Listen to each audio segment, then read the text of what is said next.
Hi, Daniel. Nice to meet you. Hey, wonderful to meet you, Stephen. Thank you so much for your time. No worries. How's it going? How are you? It's good. And I wanted to really start off by just thanking you for the business model of Medito and keeping it free and keeping the ethics and the financial stuff of it clean, freely giving that which was freely given and maintaining that spirit. I just think it's so valuable. So, such a departure from the current trend of business models where, yeah, as you were mentioning, lots of people make all kinds of money on the Dharma, which is obviously very troubling. So Yeah. thanks. Yeah, well, thank you for saying that. And yeah, it was definitely the driving force behind us like setting up Medito. We just wanted to kind of get that message out there. And yeah, we recognize that meditation is an ancient practice and it shouldn't be commodified and sold for huge amounts of money. So yeah, thank you for saying that. Very nice. Yeah, you're welcome. Cool. Absolutely. So yeah, thank you again for taking the time to have a call. Um, And yeah, excuse my cough. I'm overcoming COVID. I'm COVID free now. But Hmm. yeah, so apologies to anybody listening if I cough occasionally as well. But yeah, let's just jump straight in and hear a bit more about you. So you're working on lots of interesting stuff right now. So could you just tell us a bit more about that? Sure, absolutely. So I'm with a group of a whole bunch of other people from some fantastic universities, including Oxford and Cambridge and Vanderbilt and Harvard and Brown and all kinds of other excellent places, MIT, et cetera. Sorry if I didn't name your excellent university that you're involved in. We founded collectively something called the Emergent Phenomenology Research Consortium, and that you can find it at theeprc.org. And that is a now over 110 person group of people around the world from a wide variety of disciplines, backgrounds, ages, experience levels, who are all dedicated to coming together to try to figure out how to upgrade the public and clinical global understanding of what we're calling emergent phenomena and what most people would call spiritual, mystical, meditative, psychedelic, etc., energetic, etc. phenomena. And it's all the stuff that the old texts and modern experience shows that people can actually get into when they start doing meditative practices. Sometimes not everybody will get into this territory, but a lot of people will. And the clinical mainstream has no good terms for it, has no good sense of how to handle it in a clinical way, its opportunities, its risks, data-driven strategies for diagnosing it, managing the difficult sides, cultivating the positive depths. um, and a lot of the mainstream meditation world has been like, yeah, we kind of hint at all the cool stuff, but it doesn't actually happen in the doses we're talking about, and so we don't actually have to worry about it, which we know is not true. Somewhere in the 90s, I hung out a shingle and said, hey, I'll talk to you about your weird meditation experiences for free, and I won't even take a donation for that. And when you do that, you actually get to talk to thousands of people who are interested in sharing the journey with someone else and just hearing the opinion of some dude on the internet. And eventually I got to learn something of the great range of wide meditation territory that people can run into. And so then I'm also now the acting CEO and board chair of the charity Emergence Benefactors, that is designed to support all of the work of the EPRC, which is trying to figure out all this wild territory that people run into. What is it? How do you diagnose it? How do you manage it? How do you cultivate the good, avoid the bad, meet the basic medical ethical criteria of being able to discuss risks, benefits, and alternatives so that you can have proper informed consent, which falls into the category of proper autonomy, enough knowledge to avoid doing harm, to be able to do good, and then to figure out how to culturally scale that around the world so that everybody has access to this basic good data-driven knowledge, when that helps us fulfill the ethical criteria of justice and equity. So the basis of the project is to do all the neuroscience and phenomenology and clinical studies and outcome trials to figure out how in the world people can have really good outcomes, or as good as they can be, in the face of all the fantastic territory that people doing things like using the Medito app, etc., can possibly get into. So they'll be well supported in that globally on their journey, and that's our Mm, goal. amazing. So can we like go back a few steps and can Yeah, you just explain a bit more about what exactly you mean by emergent phenomenon? So you mentioned like spiritual experiences. What kind hmm of experiences are you referring to? So to use language that we think will probably not be in our final products as it doesn't scale globally, right? So, I mean, the first off is we think about like what works as well in Rome, as Tehran, as Shanghai, as rural Alabama, where I currently sit talking to you, as any, Cairo, etc. What would be as appropriate in any of these places linguistically and conceptually? So I'm about to use a lot of proprietary language that comes from specific religious and spiritual traditions to describe a process we think is more general, something of a rough clinical perennialism that we just see similar things happening in a whole lot of different groups. And it would be what people might term things like kundalini and spiritual highs, peak experiences, spiritual lows, dark nights, knowledges of suffering, what people might call psi or magical phenomena, energetic phenomena of strange movements, lights, visions, alterations in mood, perception, the sense of who you are, the sense of what things are, the sense of what consciousness is, fundamental upgrades that are described in all these old books up on my shelf and places like this, and old texts, and actually hundreds of other books on my shelf, of what the spiritual path is supposed to lead to. And we know that people describe these effects phenomenologically today. They interpret them different ways through their different lenses.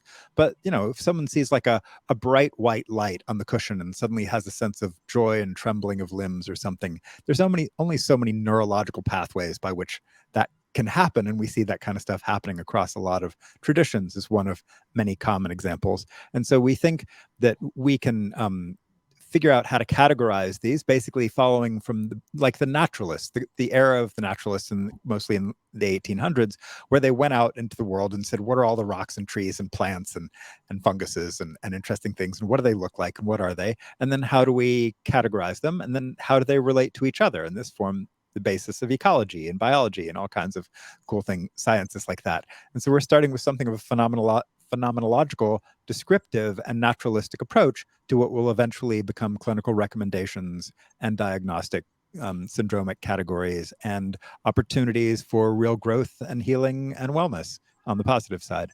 And then just a descriptive ability to at least normalize the strange, and also trying to stay out of the sort of the ontological battles of the world of what is this, or truly, like, most of the time you don't need to know. The example I've used a bunch is like when people say to come into the clinic when I was working as an ER doctor, and they would come in and say, oh, I'm having all these wiggly white lines and my head hurts on one side and I'm nauseated and I think this is a migraine. I never asked the question, were they hallucinating the white lines? Were the white lines real or not real? I didn't care, but they were diagnostic. They helped me figure out, that's a migraine. I know wiggly white lines. That's one that helps me figure out what's going on with a person and add value to care, which is really our goal. So does that help answer the question? Yeah, it does. And it's just really interesting because so you're looking at the more spiritual experiences that people are having and applying it to a scientific framework. And I think it's the first time I've heard of kind of bringing the two together in quite such a way. So I think it's fascinating. Well, while the clinical perspective actually is often sort of demonized, it's like, because the current categories that the mainstream clinical world has is basically, you're crazy, you need meds. I mean, I'm summarizing something that's only slightly more complicated than that at its essence, right? All of this stuff, they think it's bad, it's a deviation from normal, and it should be shut down or mitigated or medicated, basically.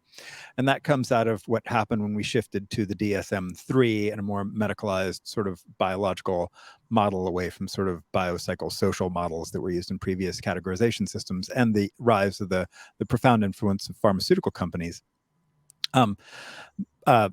Anyway, so I was going somewhere with that. Anyway, the point is that but what we're trying to do is use clinical capability to just look at things symptomologically, meaning symptomatology, and to say, oh, that's a cluster of pattern recognition thing, where we can say, oh, you've got this and this and this, that's probably this, and then figuring out what that is and how to do something useful and how to add value in a way that is something more sophisticated than just you're crazy and you need meds. Yeah. Because the clinical world actually has that built into it, right? We base our stuff, things on first person accounts all the time. People describe symptoms, pain, and things that we can't measure all the time. Numbness, tingling, we can't measure those very well. You can sort of Yeah. kind some of those, but like numbness a little bit, but tingling you can't. Or other something feels off. I feel weird. I Mm. feel achy. We can't measure any of that, but we're very used to people describing strange things. If you work in medicine, which I spent a long 12 years working in major level 1 A&E or trauma centers, as you would A&E, I think you would call them, Mhm. centers. And you just get used to people saying all this weird stuff to you about what they're feeling and experiencing, but that's actually really important. That's not noise, that's signal. And so I think it's the clinical perspective, even as much as it sometimes is demonized or pathologized needlessly. I think a lot of these sensations or dismissed them or just not been interested in them. It also has within its paradigms the capability to really appreciate the descriptive first-person phenomenological approach coupled with neuroimaging and biochemistry and all of that. Mm. So are you doing kind of that neuroimaging of people who are undergoing those kinds of experiences, or is it quite hard to put them into a situation? How do you, I guess, do you just scan their brains while they're meditating, or? Yeah. Yeah. So, for example, we have a study that I've participated in and helped to fund at Harvard, and where we're doing imaging at the Martinos Medical Center, where they invented fMRI. And so it's one of the top flight places in the world to do things like this. And we bring in very talented meditators who can access states on command, and they can just shift through these things with a high degree of mastery and skill. And then we can scan and compare these across and among various stages, modalities. We're doing currently EEG and 7 Tesla fMRI. And so then we start to get a sense of like, hey, can you image this stuff, and can you differentiate some states from other states? The answer is yes. Mm. And does that tell us exactly what's going on? No, but does it give us the ability to lend some distinguishing validity to the sense of categorization systems that can say, hey, this is a distinct thing from that. It has a distinct pattern. There's something unusual about that. And this is all preliminary data, so I really shouldn't be saying too much more about it. It's still science and work in progress. But yeah, so we're continuing in the tradition of neurophenomenology, but also doing all kinds of other studies related to expert opinions and clinical outcomes, and gearing up for a whole lot more. So this is still a project in its early days. We think it will take 30 or 40 years, something like that, require generational change. Yeah. These studies are expensive. They take a long time. So I'm trying to figure out where the currently $554 million that we want comes from, et Wow. cetera. If any of you there, any of you out there know the answer to that question, please get in touch with me. Be happy to chat with you. We bring the team and the plan. You bring the cash. We're all good. Yeah, definitely. So, and what would you say? Could you sum up like the goal of the project in a sentence, or is that too? Yeah, really good global outcomes for everyone impacted by the phenomena of emergence. Mm. Okay. That's what we want. Okay. Yeah, that makes sense. And so, how common is it then that people have these kinds of experiences? We don't even know. So there's a number of studies that show radically different numbers. Like if you believe some of the mindfulness people, they say literally nobody gets into this territory. It never happens. And then if you look at some of the other studies, they might say significant effects of unwanted side effects. If you look at like Willoughby Britton's work with her excellent team there, the Variety of Contemplative Experience Project, Dr. Willoughby Britton at Brown, and some of which I've actually participated in some of that work as well with them. And they will give moderately high estimates, and none of these numbers are all that good. We need better data, larger outcome studies in various conditions across populations, and to do that we need better diagnostic criteria. We need better diagnostic instruments to even pick this stuff up that are well clinically validated. We don't have those yet, and so we're really starting with phenomenology, and then that can take us into taxonomy that hopefully is based on something related to underlying physiology, and then we can take that into diagnostic categories that hopefully we can figure out measurement instruments for that are well validated. And once you have that, you can actually start doing proper epidemiology with incidences and prevalences once you have something of a gold standard test to actually pick these things up.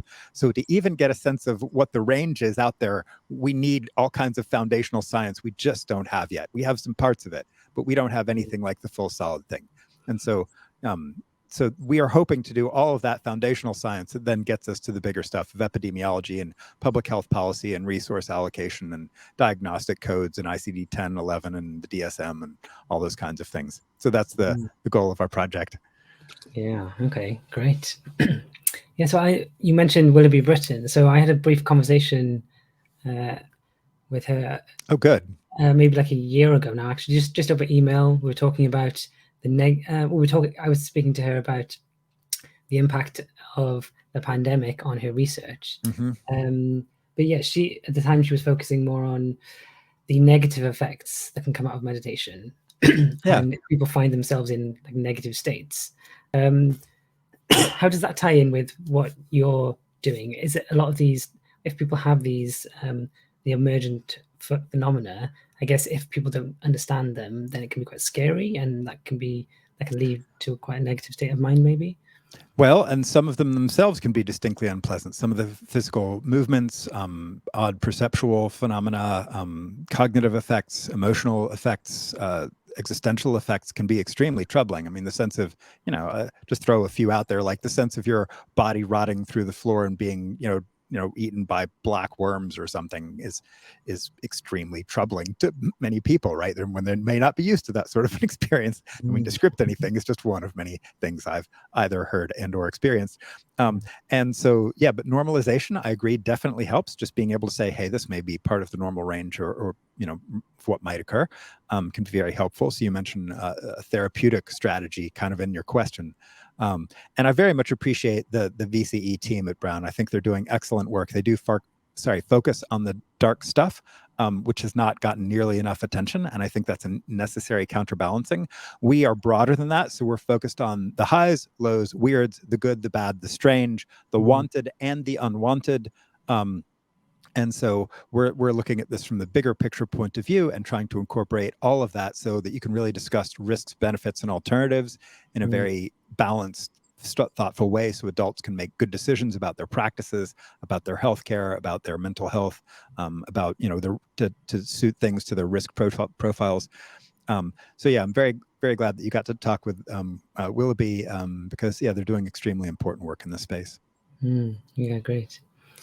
And I guess if this was all better understood, then maybe the lows might not be so low, because maybe the lows are seen as negative experiences because people are unfamiliar with them, and they think they could be, they might think there's something wrong with them because they might think they're having some kind of psychotic episode or something if they don't understand that this can be quite a natural experience during meditation. So, and then maybe it could turn into a positive experience because you accept it.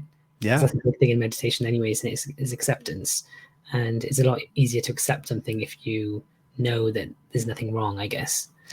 Well, acceptance is one of the many strategies. Also, like turning it into something else. There are, strategies where you do something active and you direct the mind elsewhere, retune the mind, focus on other aspects of experience. So the active strategies and the passive strategies and which to use at which time is actually stuff we need better science on, right?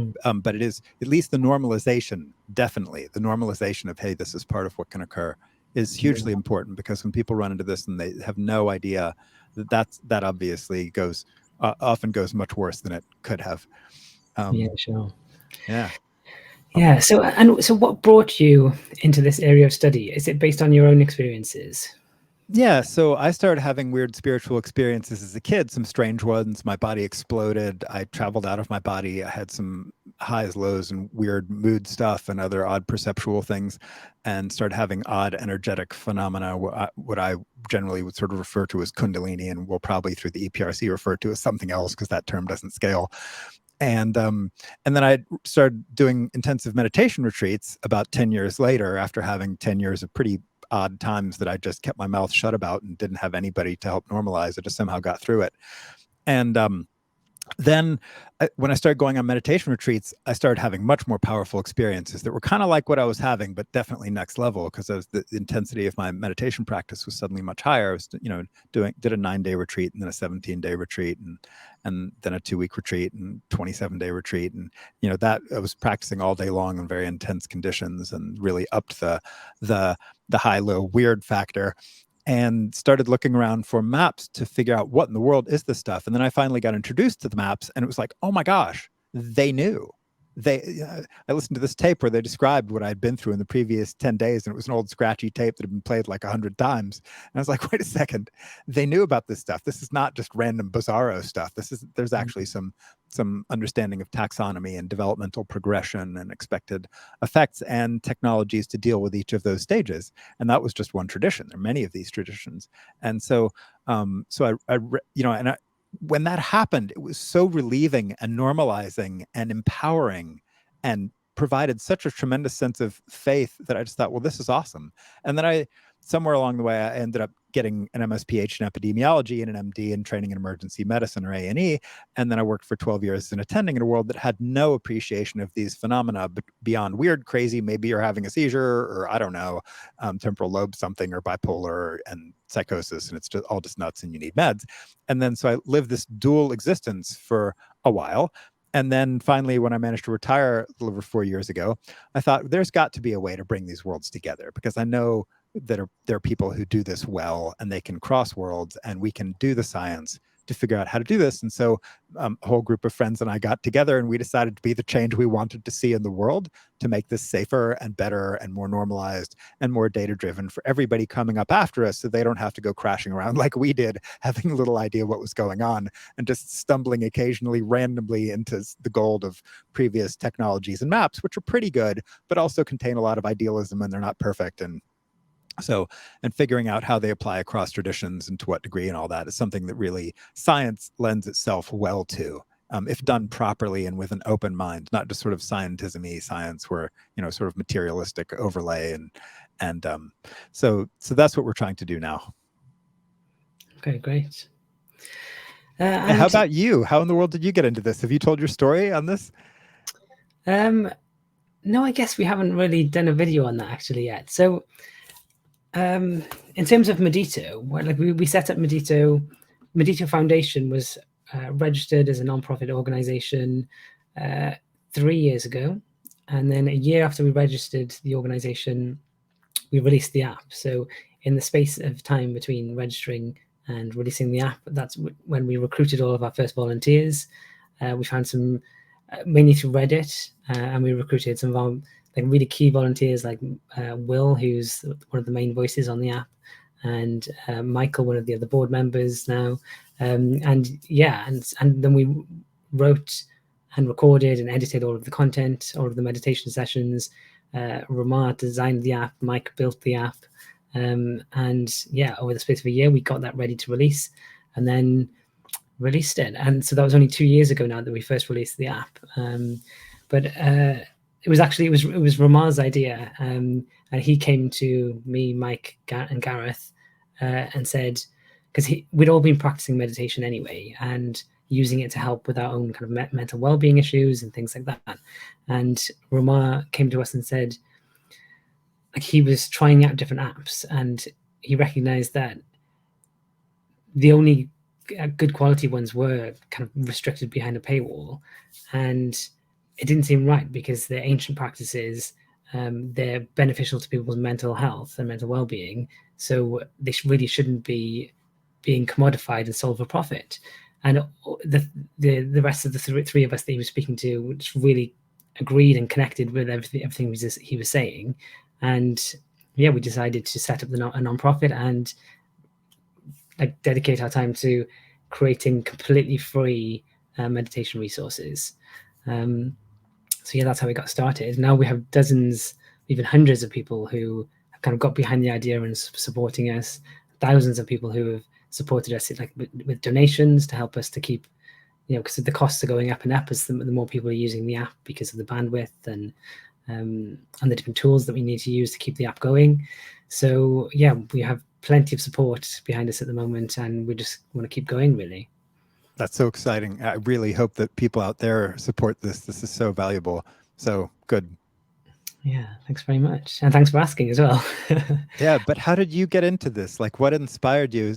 Somewhere along the way, you must have had some interesting experiences that compelled you to do this, that made you see the value, that made you see what was the hints of what is possible.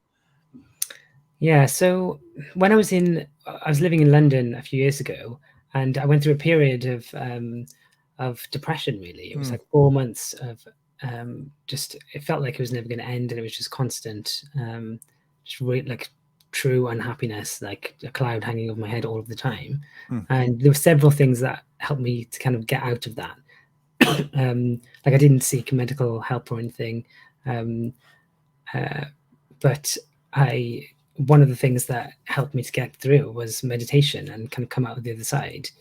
Um, so that was for me like a personal reason to I really believe in the power of meditation, and also to want other people to be able to use it to help themselves without having to pay for it. And a lot of people can't afford to pay monthly subscriptions, and also if you're I guess a lot of people who are living through hard times because they don't have, the financial means to support themselves, even then they're never going to be able to afford a subscription to an app to help their mental health. So possibly the people who need it most don't have access to it.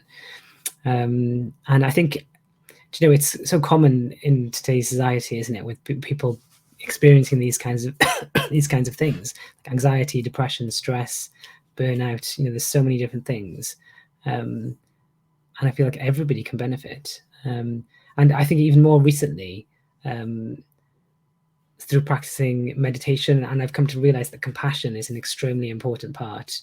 I've talked about this in a previous video as well. Um, Compassion is an extremely important part of mindfulness practice, or mindfulness and compassion go hand in hand. And yeah, and I guess many people already know this. I've just recently read Pema Chodron, a book. She's a Buddhist nun. Just reading Start Where You Are, her book, talking all about Tonglen practice, which is the practice of kind of breathing in the problems of others, or it's not quite that simple actually. It's almost like recognizing, so you could use an exact recognizing a cause of suffering, such as say anger. Like anger is a cause of suffering.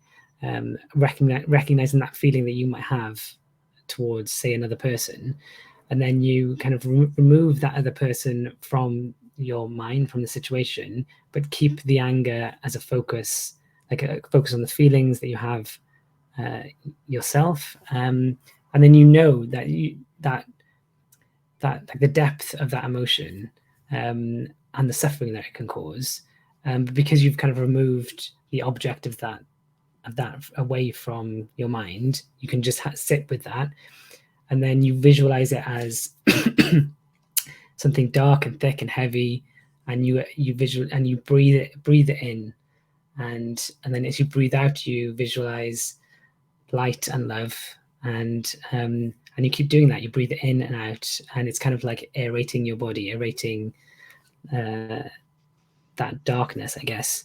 And then the next step is to think that you're now and you understand that feeling, and you know that millions of other people in the world are experiencing that, and you can breathe that in as well. So you breathe it in, and breathing in the anger of every other person in the world is not going to add to your anger, because you can breathe it back out as light and love. And it's just like a visualization practice, but I think there's one that I found quite powerful. yeah, And very. it's not just anger; it's any cause of suffering and grief, and you know yeah. But kind of gone off on a bit of a tangent, really. But I think it's a great tangent. How could that not be an excellent one? There's another book I would recommend by Sharon Salzberg, Loving Kindness, The Revolutionary Art of Happiness. And what's great about that book is it also talks about the other three. So of the Brahma Viharas, or divine abidings, of loving kindness, sympathetic joy, compassion, and equanimity. mm, I actually think all four are really important. And usually people just focus on one of those, like metta or compassion or whatever. But I actually think that the the four of them go together very well, and help fill in, counterbalance, provide different takes on each of them. So yeah, it's a fantastic book. okay, great. I'll check that one out. Yeah, yeah, and Yeah, and I think those things can genuinely lead to awakening and enlightenment, which is really just understanding the nature of the world we live in and recognizing suffering for what it is. And it leads to, so the other thing that really stuck with me, I think I mentioned this in the previous video as well, but bodhicitta, which is through compassion, it awakens the sadness in your heart. And and you have a desire to alleviate the suffering of all other sentient beings, and I think that is, a step towards enlightenment, when you kind of, yeah, that's what you just want to alleviate suffering of others. And imagine a world where everyone was practicing that. It would lead to quite a different world, wouldn't it? That definitely would be a very, very different world. Yeah, hopefully much better. I agree. Yeah. But going back to emergent phenomena, so it's quite interesting because it sounds quite similar to the psychedelic experience, doesn't it? Well, we can consider psychedelic experiences within this category. So, and a lot of people who have done a lot of meditation and psychedelics also will note substantial overlap in some experiences. So, for example, the retreats I like to go on are these deep dive, what we call fire casino, where you look at a candle for a minute or so, you close your eyes, you follow the after images you see until you feel like you're done following them. You open your eyes, look at the candle for a minute or so, close your eyes, and just follow whatever you see. Well, if you do that 10 to 15 hours a day, things can get pretty wild pretty quickly and get into some extremely powerful territory. And this is described, some old books like those right there, like some of the old commentaries and some of the old Buddhist meditation things.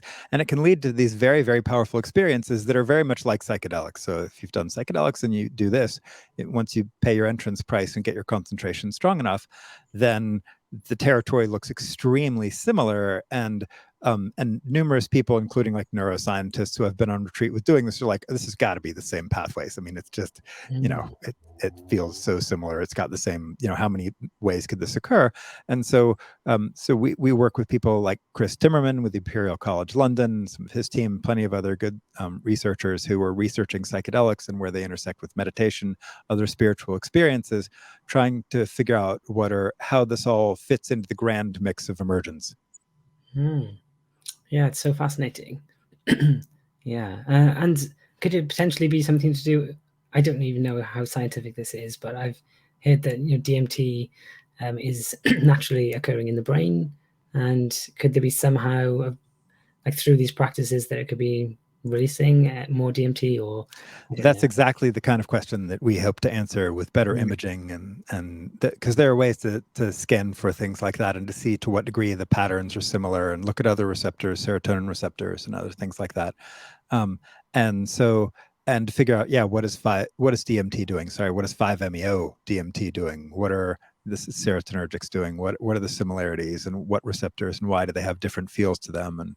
And those are all really important. And then even more important, like, what do these experiences lead to, and how do those improve and or challenge one? What are the long-term consequences? If you look at books like Breaking Open, edited by Jules Evans and Tim Reed, for example, it can talk about the strangely challenging things that can happen when people sort of get reconfigured through a psychedelic experience and don't quite come out the other side well. And I've talked to lots of people who have had that happen to them, and also lots who through meditation, usually deep dive, but sometimes smaller doses, had some very strange things happen to them. Sometimes even on their first sit. So it was a rare story, but the fact that there's even one that I've heard of means it can happen. I got contacted by someone, and their girlfriend said that they had downloaded an app, and their first hour sit, they started feeling this white shuddering light, blazing up their spine. And when it hit their head, started expanding out in rays of radiating oneness with the universe. And they came down about a week later with some help from the great God Google and people such as myself and common sense and supportive friends. So that was their very first meditation sit ever. And, luckily had a good outcome and didn't run into the healthcare system, but it could have gone very badly. So, anyway, so obviously it's like a very powerful sort of a psychedelic level seeming experience, but plenty of people can run into this territory on lower doses of ordinary meditation techniques. and exactly what those risk factors are and who's more likely to and who isn't and how we tell. We don't know. That's part of our Predisposing Factors project, to try to even figure out like who is more likely to get into the deeper territory and or have trouble and or have great effects. We don't know yet. Yeah, sure. And would you be comfortable then telling us a little bit more about so you mentioned like an out of body experience. Would you be able to kind of walk us through how that occurred and what actually happened? Yeah, sure. I was about 14 or 15 years old, and I know that by the house I was living in at the time. I moved pretty often in my youth, so I can date things relatively well. And I've told the story a bunch of times, so people familiar with my podcast. Sorry, I'm telling it again. But I love having flying dreams, and I've been having them since I was 5 or so. And then I started visualizing flying between these big billiard ball like things in space and touching one and then turning around and flying to another one. And I started getting really good at visualizing doing this. And if you've ever tried to visualize, you know it's not that easy, but I was super into it and my visualizations got pretty good. And before I knew it, I had this experience where my consciousness exploded and I was all over the room and came back together in kind of sparks. And then very shortly thereafter, I traveled out of body for the first time. And this is just the class. It sounds like I read it out of a book, but there's a reason they describe these things again and again the same way. I literally just rose up out of my body. I saw myself there on the bed. I floated through the wall out to where my dad's old Subaru was parked. And then it was so disorienting and whatever, I just snapped back into my body with that standard sort of elastic cord-like feel. And then I was paralyzed and everything was kind of buzzy and confusing for, I don't know, probably 10 or 15 seconds, but it felt like forever. And then it all kind of faded and I was sort of disoriented and confused and surprised and amazed and was never really quite the same.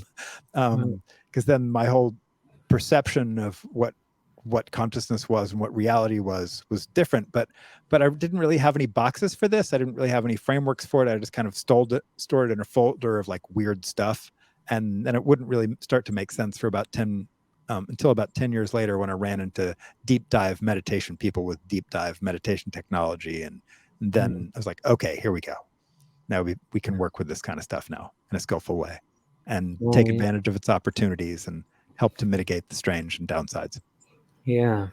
So, and I guess you've kind of already said that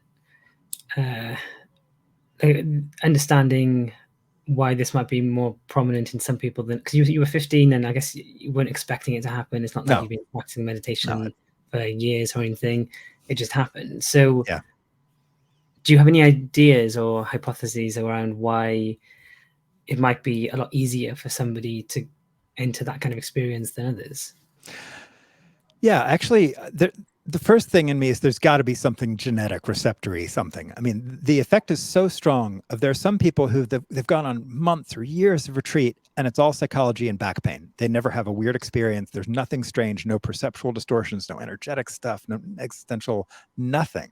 Like it's just, again, psychology and knee and back pain. And that's important. And I'm sure they learned something about discipline and things out of it and dealing with their thoughts and emotions and feelings. But it stays at that level. And other people on weirdly small doses, like the wind blows and their consciousness explodes, and like they're often running in this territory. And they were kids when they had their first powerful experiences, and they, and you put them on retreats and they just, and they're in interesting territory. And the difference is so striking. And when these two groups try to talk to each other, it's like they almost can't relate past a certain point. It's almost like kind of, not two different species, but it's the difference is so striking, right? And so, and why that is, I don't know, but some part of it has to be genetic. I have ample evidence anecdotally that this runs in families. I would love to do the formal phylogenetic studies of studying trees and who had these experiences and, prospectively study families and see if people give birth to their kids and if they have them, and, what are the genetic and epigenetic markers of this? We've had conversations with a senior statistical geneticist at Johns Hopkins trying to figure out what it would cost to do those studies. We would love to do them and how many people would be involved. Turns out you need massive numbers to do proper genetic studies, hundreds of thousands of samples and questionnaires. And that's possible. So then we just, again, need the money and the people to do it. Mostly just the money at this point. And so, but there's got to be something genetic or epigenetic. There's also clearly something about nurture, right? People who grew up around meditation and meditative technologies and got more training in how to pay attention, or played or did some discipline where it really required careful attention, like playing an instrument or a high-end sport or something, just seem to have more of the underlying wiring that makes this more likely, right? Mm. Some kind of training that really refined the attentional qualities of their brain and the sustained attention and precision of their mental sharpness clearly seems to make some kind of difference. But I also know other people, they've got none of that. If there's just like you, they're the last person you would have ever seemed to expect based on whatever biased assumptions you have about what leads to great spiritual wisdom and progress or whatever. And yet they just totally have it. They, I know people who never been on retreats, and you just wouldn't have expected based on family history or their upbringing or anything to be impressively into this territory or impressively attained, and yet they are. And and so again, it's a fascinating topic about which you can hear me as one guy with the speculations, but I would just love the data. And so the charities, the Charity of Emergence Benefactors and the large research consortium of the EPRC are dedicated to actually doing the science to figure out, okay, what is actually going on here and why are some people so much more prone to this than others? Yeah, yeah, and I can't wait to see that the results of that and the data and what the science shows. Because I would say, based on, because we get lots of people, leaving reviews and sending us message and writing stuff on Reddit about their experiences. I don't think I can't remember seeing any actually talking about these kinds of experiences. So based on those thousands of messages that we've had.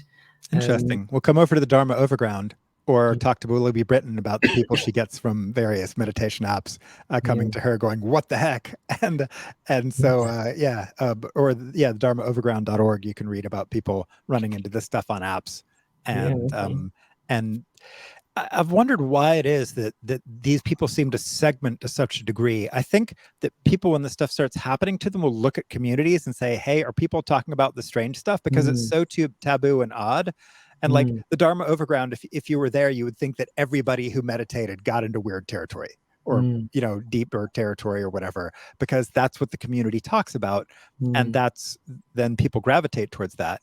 And then I think some of these other forums where that's not what people are talking about, there's got to be some sort of selection bias where people look at it and they're like, yeah, that's not the place for me.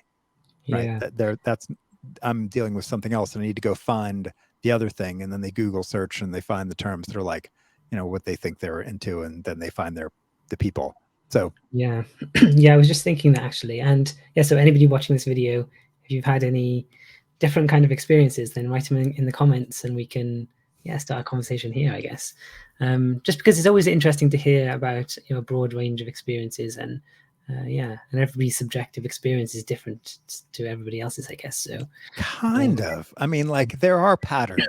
There are definitely patterns to this stuff where I've led a bunch of people on retreats and been on a bunch of retreats, and there are standard patterns to how this stuff unfolds that if you didn't know them, you might entirely miss it. But then you're like, oh, that's so obvious. You just see it again and again and again, what you expect on day 1 versus 3 versus 7 versus 10 versus 12. I mean, ask people what happens on day 6 to 8 of a standard Vipassana retreat. Just start asking that question and see what answers you get. And you'd be like, oh, okay.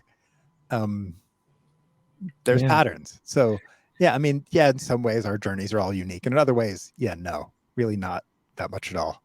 Yeah. Okay, cool. Another topic, just this kind of on my mind at the moment, because I'm reading the Tibetan book of Living and Dying. Oh, cool. And so it's all about, I guess, approaching life with the knowledge of death and, incorporating, meditating on death into your daily life in order to be ready for death when it comes and for it not to be such a negative experience. And as part of that, I think he's mentioned like near-death experiences, and I'm wondering how much near-death experience because I think I've read about similarities sometimes between near-death experiences and the psychedelic experience. So I guess there might be some relation to this topic too, right? Yeah, got to be. And that's one of the things that we have a number of people who study and are interested in studying. So near-death experience is just for those in there's the classic one where you actually had a heart attack or whatever, your heart stopped, you were being resuscitated, and you saw the light and the divine love or whatever, you floated out of your body, you saw the room, or you know, lots of other variants of this, obviously. And there's that. So you actually were near death. And then there's a lot of people, because of the similarities of descriptions, will use the term NDE or near-death experience to describe what I would call the arising and passing away, or a peak experience, or a Kundalini opening, or I could use lots of different language for it. But it's classically described meditation territory or spiritual territory that people can also get into through psychedelics. So I know lots of people who the first time they crossed into that territory, the life-changing something that was like, okay, now they're different, right? It's transformative. They got into it through psychedelics of some kind, or, you know, day 6 to 8 of a Vipassana retreat or whatever. And that happened to me when I was 14 or 15. So I, you know, big crazy stuff just sort of happened. I wasn't near death. My heart, as far as I could tell, was likely still beating. Didn't require resuscitation or anything like that. And so these two things get lumped into the same kind of, or into the same category, because phenomenologically they share a lot of very similar elements. And I think we can do a little bit better taxonomically and in terms of nomenclature, because, you know, people are just using the NDE terminology because they didn't know what to call the other thing where they weren't dying. And so, but yeah, obviously the phenomenologically extremely similar, and there are only so many pathways neurologically, at least in terms of the meat brain, by which those things can happen. I'm not saying meat brain is the whole story, obviously it isn't, but yeah, so clearly some overlap. Yeah, it's just really interesting to think about how all of these different things tie together in various ways. Yeah, and that's why we're working to try to study these things. So to really, to do something better than what has happened so far. Yeah, exactly. Great. So we're coming up to 45 minutes now, so I don't want to take too much more of your time. Is there anything else that you want to say before we finish about your work or anything? If you have an interest in helping with the EPRC, or you have a talent for research, or you know people who do, or you're interested in the topic, or you're an anthropologist or sociologist or data scientist, or know something about economics and business or communications, or epidemiology or clinical practice or mental health, there's all kinds of ways. If you are, you know, have a sense there's a there, it's important that people understand what the there is and relate to it skillfully, then we would be happy to chat with us. You could reach out to us at info@THEEPRC, info@theeprc.org. So, and we'd be happy to talk with you, or if you happen to know where the financial resources to do this extremely important work might come from, please let us know. So, yeah. Great, thank you very much. So yeah, we'll add links to those, the ones you just mentioned. We'll add them down below in the description, so people can just go down and check them out as well. Good. But yeah, and I have a free book on this stuff if you want to, you know, download it or whatever, or you can buy it if you want to, but it's freely available at mctb.org. And if you go to chapter 30 of that, you can read my take on this stuff. Again, one person's opinion on the internet. It references lots of other alternative perspectives, so you can get a diversity of opinions. Or check out chapters 9 and 10 of Jack Kornfield's A Path with Heart. Definitely much more accessible than mine in some ways, a little less technical, and still a great book. Highly recommended. Actually, the whole book is highly recommended, as well as the rest of his works. So okay, awesome. Yeah, we'll put links to all of those things in the description. So yeah, so everyone can check them out.